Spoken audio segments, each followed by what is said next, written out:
Bonjour, je suis Gaëtane Corriveau. Je suis politologue et formatrice au groupe Femmes, Politique et Démocratie. J'ai été dans une autre vie professeure d'éducation physique et je me suis jointe à l'équipe du PLMI en 2019. Alors, lorsque nous avons rencontré les délégués tunisiens et tunisiennes à Québec, donc on m'a demandé de présenter les projets et ce que je faisais. Donc, je suis formatrice, alors j'ai parlé de mes formations, je suis conceptrice de projets et je crois que c'est sur cette base-là qu'on a pu établir une collaboration entre le PLMI et moi.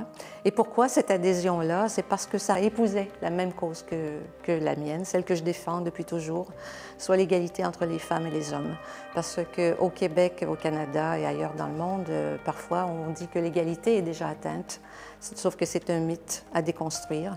Et je me bats contre ce mythe, j'essaie de le déconstruire parce que l'égalité de droit, elle est peut-être atteinte chez nous, mais dans les faits, plusieurs inégalités persistent et dans plusieurs secteurs de la société québécoise et canadienne.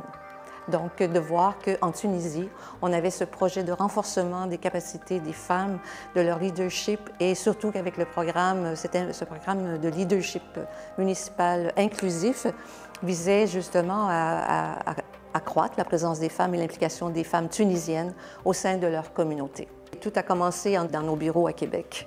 Et même à ce moment-là, si ma directrice générale me disait « Gaëtane, c'est un très, très beau projet, mais nous n'avons aucune subvention qui peut supporter ta contribution ou ton engagement. » Alors, moi, j'avais décidé dès ce moment-là de m'y engager de façon bénévole. Et c'est ce que je vais dire aussi à mes collègues, ne ratez jamais une occasion d'aller vous enrichir parce que sur le plan humain, je me suis extrêmement enrichie, sur le plan culturel, social également et politique.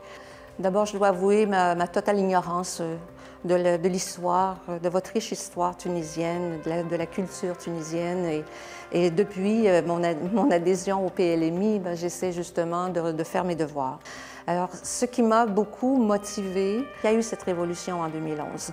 Alors, en lisant et en voyant ce que faisait le peuple tunisien, les femmes tunisiennes et les hommes tunisiens également, pour marcher ensemble vers une démocratie qui était souhaitée. Donc ça m'a, comme politologue et comme démocrate, je dirais que ça m'a beaucoup plu. Ça m'a permis de réfléchir à l'engagement que je voulais faire.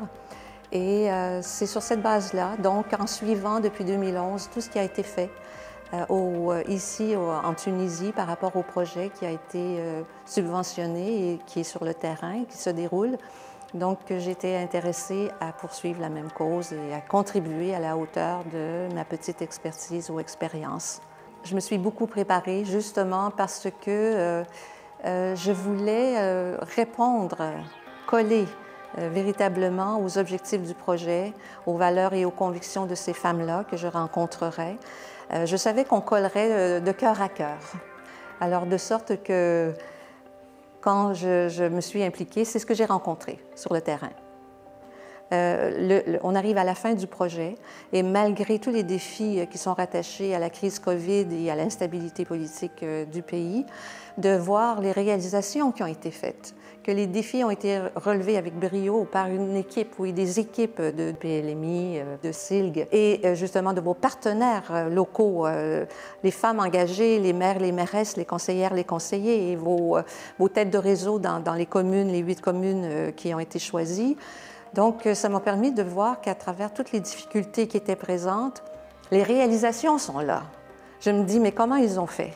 À distance, en allant sur le terrain, dans des conditions extrêmement difficiles. Et c'est de constater en rencontrant les personnes sur le terrain. Ce sont les gens qui font le projet. Quand on m'a présenté le projet, c'est un beau projet papier. Je voyais bien le potentiel sur le papier. Mais là, je vois la réalisation concrète de ce qui a été fait grâce aux gens. Personnes formidables. Donc, d'aller sur le terrain et de rencontrer ces femmes engagées, dédiées, malgré ce qu'elles rencontrent, les résistances, les stéréotypes, les mentalités qui, comme chez nous, changent très lentement, il faut le dire, de voir qu'elles persévèrent. Elles sont dédiées, très engagées. C'est le cœur qui mène le monde. Ma contribution, moi, je la trouve minime par rapport à tout ce que je reçois. Vous m'apportez beaucoup plus que ce que moi j'ai pu vous apporter durant ces années. Et j'espère pouvoir vivre un PLMI 2, parce que les subventions accordées au programme pour le PLMI 1, j'espère qu'elles vont être reconduites, parce que l'argent s'est rendu sur le terrain.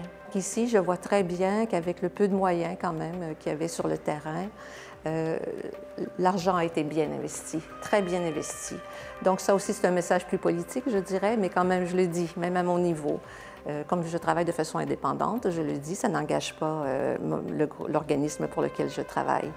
Je garde espoir parce que je trouve les Tunisiennes extrêmement fortes, résilientes, ce sont des battantes, ce sont des modèles extraordinaires de leadership. Elles sont des leaders.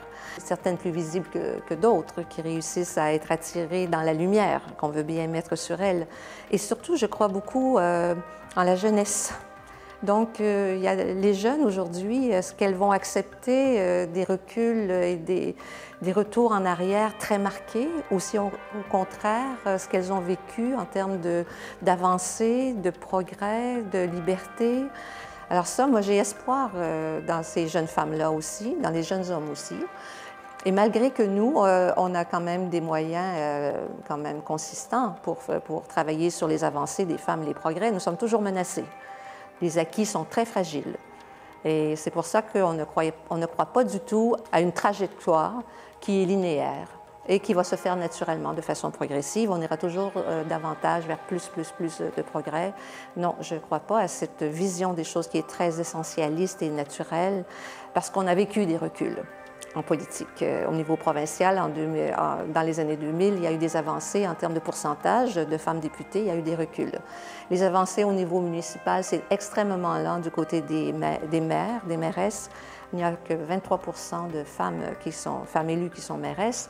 Donc, nous visons, au groupe Femmes politiques et démocratie, la parité. On vise vraiment le 50-50. J'ai communiqué avec mes collègues, j'ai repartagé tout ce qui a été fait en termes de communication par le PLMI, par SILG. Et là, je sais qu'elles m'attendent et je vais pouvoir témoigner. On va prendre beaucoup de temps pour témoigner, leur faire comprendre de ce qui se passe sur le terrain. Mais surtout, de voir dans quelles conditions ces réalisations se sont faites, c'est tout à fait remarquable, par des personnes qui sont exceptionnelles, dédiées, engagées, comme je le dis, et ça, c'est une découverte incroyable. Ça me motive et ça m'amène justement à continuer à travailler pour mes petites filles, Emma et Gabrielle. Alors, c'est un message d'espoir, je garde confiance, et de ne jamais lâcher, jamais, jamais, jamais. Alors, mon message, c'est j'espère que cette équipe va perdurer, être pérennisée, que les subventions vont être accordées, parce qu'il y a eu un travail extraordinaire entre les deux cultures. Je ne vois pas de... C'est comme si nous étions frères et sœurs. Et c'est très, très convivial, fraternel, très chaleureux. La confiance, elle est là. Le respect, il est là. Il y a cette ouverture, cette intelligence de voir ce que l'un et l'autre nous pouvons nous apporter.